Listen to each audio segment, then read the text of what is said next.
what do connective tissues look like? So the last week, our focus was on epithelia. We saw the same shaped cells repeating over and over again. Connective is going to look vastly different. If we look at this picture, we definitely see cells. What's other things that we're seeing in that picture? Yeah, Farhan. Yes, awesome. We're going to see some blood vessels or stuff that's kind of representing that similar shape. So there is a blood supply for sure. I don't know if that's blood vessels, but like fibers. Fibers, yep. Hi, did you leave? Yes, go ahead. We see a lot of fibers. Those were not present in epithelial tissues. And potentially nerves. Yep, there could be nerves in this tissue. Caroline? Are these like fat cells? Yeah, there's some fat cells. Those yellow cells are fat cells. So we're seeing cells, we're seeing fibers, we're also seeing,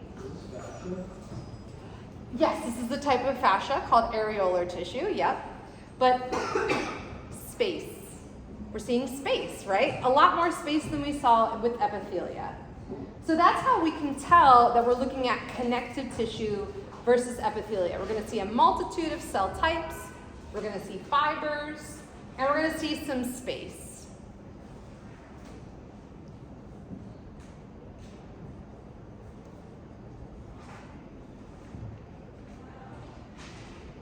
So I'm going to describe the 3 types of fibers that could be present and give you some of their characteristics as well. I'm going to go to the other side.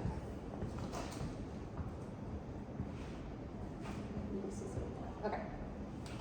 So one fiber that is present or could be present is collagen. So when we think of collagen in like the influencer space, right, like they plump their lips with collagen. So we know that it's going to be like a lot of like supple support. These are some examples of collagen. They're going to be our thickest fiber. They're going to be, like I said, strong, supple, but they're going to resist stretching. That's a big one. So we want collagen fibers to be in places where we don't want things to stretch. We want to have strong anchoring. And it's also going to resist, no, I said that already. It's going to have strong tensile strength. So similar to like your hair fibers, how you can hang a lot of weight off of your hair, a collagen fiber is built similarly. It can hold a lot of weight, so strong tensile strength.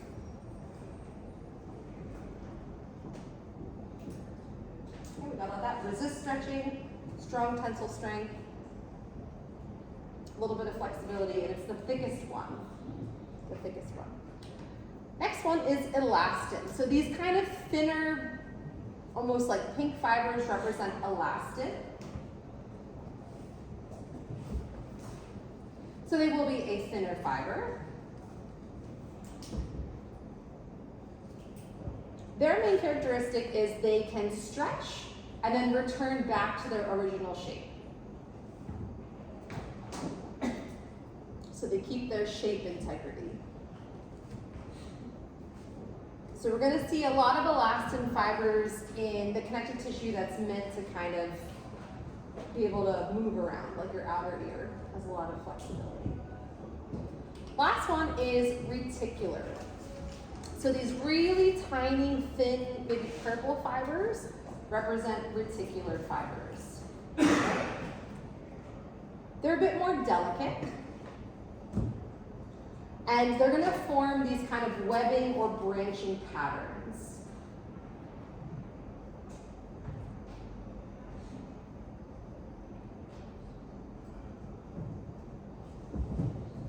And we're going to see, I'll repeat it in the back, but you'll see these a lot in our like lymphatic system. So our spleen, our lymph nodes, tonsils have a lot of reticular fibers.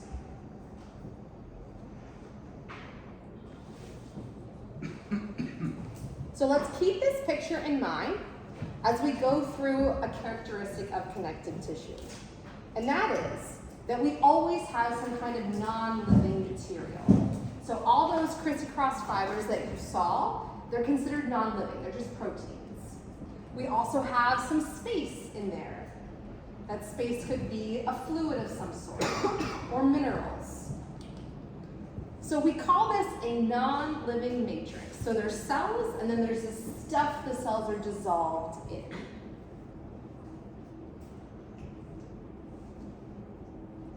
As we'll see today at our stations, we have a multitude of different textures and compositions. So sometimes this is a fluid connective tissue, sometimes it's incredibly rigid, like bone.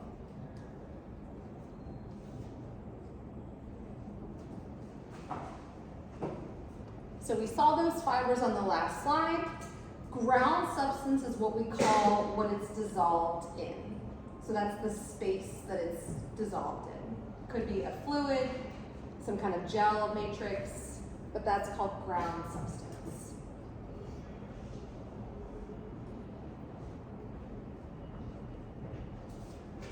So therefore, the other component of connective tissue is the living component, the cells themselves.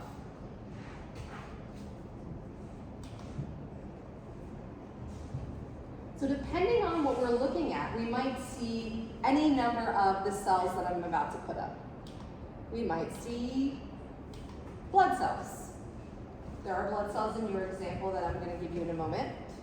We have red blood cells, white blood cells, platelets.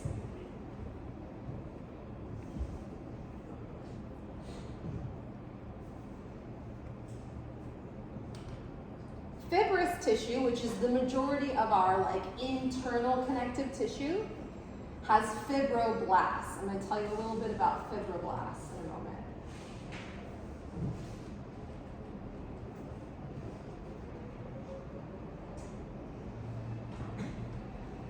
When we see the suffix blast, what does that tell us about that cell?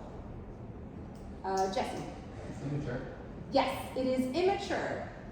Does not mean they're a fifth grader, right? It means that they have the ability to differentiate further, make a multitude of things. If a cell is fully differentiated, it has one function and it does that one job. So fibroblasts are awesome. They can replace other fibrous cells. They make all of the proteins that we need.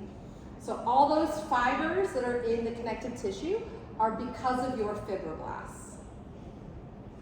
Now they don't work that fast, which is why if you have an injury to a ligament or a tendon, it's a much slower healing process. But that's due to your fibroblasts. Okay, cartilage has chondrocytes. So that's a specific cartilage cell.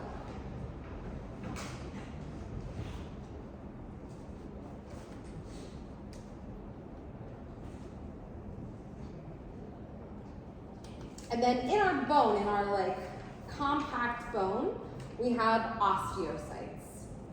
Oh, I didn't bring it down here. But really cool fun fact about an osteocyte. One osteocyte can last 25 years. Maybe that doesn't blow your mind, but a red blood cell lasts 2 weeks. These cells, it's rare that these cells would be in your body for this long. These one cells, they will differentiate and then they will freeze inside of their matrix and they'll stay there for 25 years. So you have cells that will still be with you for another 10, no, less than that. It's just so amazing. They're so cool. So within other connective tissues, we might also see other immune cells. So macrophages. What does macrophage translate to? Basically, large eater. Yeah, a big eater. Hopefully all of us at least once a year on a big holiday. So they will go in, they're the cleanup crew. If you have damage to your cell, if you have a foreign invader that got into your connective tissue. So they're constantly searching, helping to phage or eat anything that's foreign or needs to be cleaned up. Then we have mast cells. Do we remember what mast cells do in the immune response? Maybe we didn't cover this, that's fine.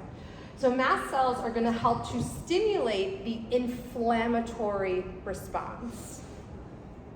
So remember, inflammation red, heat. It's gonna feel sore, swollen. They're gonna release histamines. So histamines, also part of like an allergy or allergic response.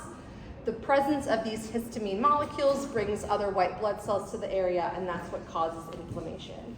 So we have mast cells present as well. Jesse, what was your question? Wait, are all your other cells like constantly replaced? Like pretty fast? Somewhat, or you have like a stem, like a multipotent. So there's like pluripotent, multipotent, omnipotent. So there are cells that will like differentiate into other stem cells to then go. Those have a pretty good lifespan, but I don't know how many have 25 years at a fully differentiated state. It's I think your bone's the only one. It's pretty cool. One more thing to add to this, as we pointed out in the picture, adipocytes. So I'll spell it over here.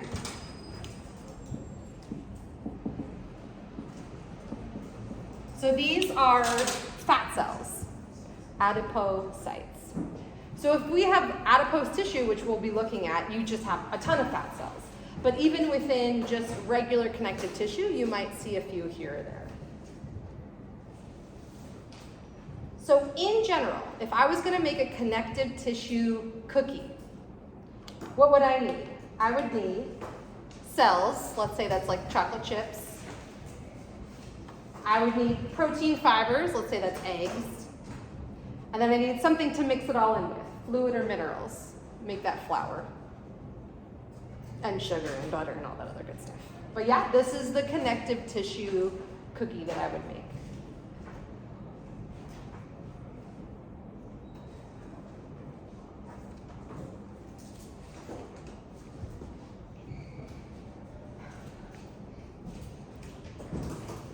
And just a reminder, yeah, use the different colors. Go for it. That's great. Yes. Can you guys like scarring? Oh, totally.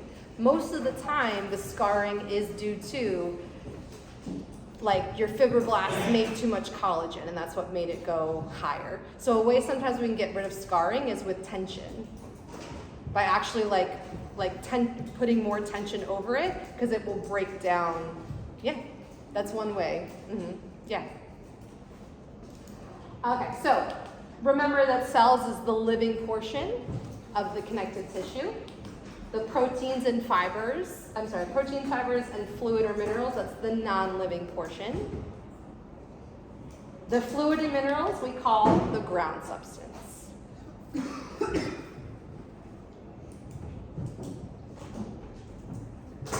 So with this preliminary information, we're going to do a little coloring in sketch so you have an idea, again, of what this connective tissue looks like. I'll leave this up for the moment.